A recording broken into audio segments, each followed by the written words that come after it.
Hey everybody, thank you for coming and checking out this week's update. I'll keep it short and as sweet as I can. When it comes to the calendar, we try to keep things really minimal around here, at least with the student ministry. During the holiday season, there's already a lot of things going on, and so we want you all to be able to prioritize that with your family.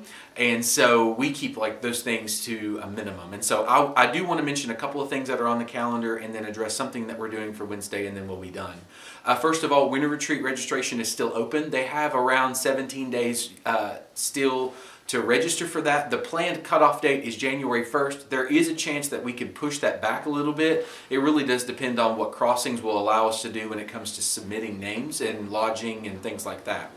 But the plan is that there's about 15 to 17 days left, depending on when you watch this update, of registration left. So they can go to corehillbaptist.com/events. It's on January 15, 16, and 17. We would love for every student to be able to be a part of that. And so if there's an issue with that, if you have any questions, please don't hesitate to reach out to me, and I will try to answer them the best that I can. On December 22nd, that is not this upcoming Wednesday, but the following, we are going to do a low-key Christmas party. We will still have worship. We will still have teaching time, but we are encouraging students to bring a dish, whether it's a favorite Christmas dish or a side dish, finger foods, whatever. It's just going to be something low-key minor just to kind of celebrate. We'll build into that a little bit more extended fellowship time as we kind of ring in, the holiday season, the Christmas season, which with that being the Wednesday before Christmas. I apologize. And then so really the only other thing I do want to mention is kind of the dynamics of Wednesday night over the last several weeks. We are meeting this Wednesday night at 6:15 in the student wing. Our small groups are still meeting on Sunday morning at 9 and 10:30, and so I definitely want to make a plug towards those. But one of the things that we're going to be doing this Wednesday is we're going to be addressing just a little bit of a distraction issue that's been developing on Wednesday nights. And I'm telling you all this so that you're aware of that, just so that if your child comes home and is talking about it or asking questions, you can at least be on the same page or at least be aware of the direction that we're taking. We take very seriously the role of gathering here at Coral Hill, and the student ministry is no exception to that. We believe that we're called to not only just come and worship together, but to be an encouragement and to be an accountability to one another. And so I have had over the last several weeks some adults and students that have been in there that have just expressed a growing distraction, people talking, people on their cell phones, things like that. And so in love, we're planning on this Wednesday during worship and just during the worship element itself, actually removing their phones and just setting them on the stage so that they can be reminded that, first of all, those phones are easily a distraction for everybody.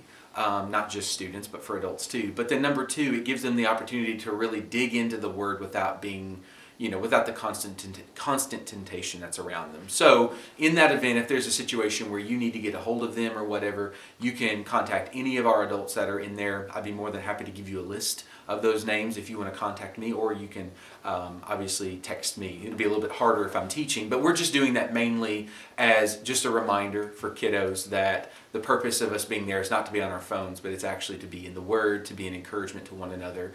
And really, we're going to be giving each other the permission to, in love, remind each other of those truths throughout worship, so that if there's a person that's sitting next to us that's talking a lot, then, we should feel the permission in love as a brother and sister in Christ to say, hey, we shouldn't be a distraction to other people. We can't pay attention, if you're talking and things like that. And so I'm trying to make this abundantly clear to our leadership that this is not a rebuke necessarily. It's not a policing. It's just a reminder. And we have to do these from time to time. This isn't the first time we've done this. This happens at least once or twice a year, where students kind of get in their routine, get in their rhythm, get in their flow. They're kind of caught up in their life, and they just need to be reminded of these truths, that we're here to actually worship the Lord and encourage each other and not be a distraction or a hindrance to one another. And so just wanting to make you all aware of that, since you're the primary discipler of your children. And if you have any questions, you can contact me. But really, that's all I've got. Hopefully, over the next couple of days, you'll be able to get your child registered for Winter Retreat. Hopefully, they're a part of small groups on Sunday mornings. Hopefully, we'll see them on Wednesday night. And so, like I said, if you have anything, you can contact me. Appreciate you all. Hoping that this holiday season has been an opportunity already for you to focus on Christ, and just appreciate your all's family so much, and just praying God's blessings on you all. God bless. Have a great week in the Lord.